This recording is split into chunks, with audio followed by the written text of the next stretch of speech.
Nissan L6 avtomobilimizni apshka qismini tonirovkani idealniy darajada urish, apshkasini hech qanaqa qirmasdan chiqarishni sizlarga zo'r videosini qilib beramiz. Xudo xolasa, hop bizga kerak bo'ladi. O'zi oddiy liladan katta farq qilmas ekan. Ya'ni e'tibor berishimiz kerak bo'lgan narsa mana mashina qayrilgan begizdingizdan yoki atyorkali bo'lsa yaxshi, shunday kirgizib chiqarib olasizlar. Hech qanaqa muammo bo'lmaydi. Undan tashqari keyin bunda atyorka emas, zyochkali bo'ladi. Buni yechib olamiz. Oddiy qolgan L7, 8, 9 liga o'xshab turib, apshka qismi chiqadi. Faqat bitta narsaga e'tibor berish kerak. Bizga mana bunaqa fanar kerak. Sababi yondagi stikimizni kesishimiz uchun.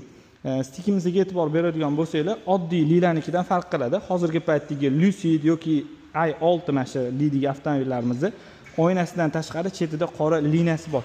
Mana mana shu narsa stik olayotgan paytda qiynaydi. Taxminan 0,5 santimetr qilsanglar bo'ladi. Sababi bu yoqda temiri bo'ladi. Mana mana shu narsaga e'tibor berasizlar. Tonirovkalarni olib qo'yganmiz. Video foydali bo'lgan bo'lsa, bitta like bosib, obuna bo'lib qo'yishni unutmaysizlar. Xudo xolasa, shunaqa foydali ma'lumotlarni berib o'tamiz. Bundan keyin yana nima qiziq bo'lsa, temani yozib qoldirasizlar. Xudo xolasa, biz chiroyli video qilib beramiz. E'tiboringiz uchun rahmat.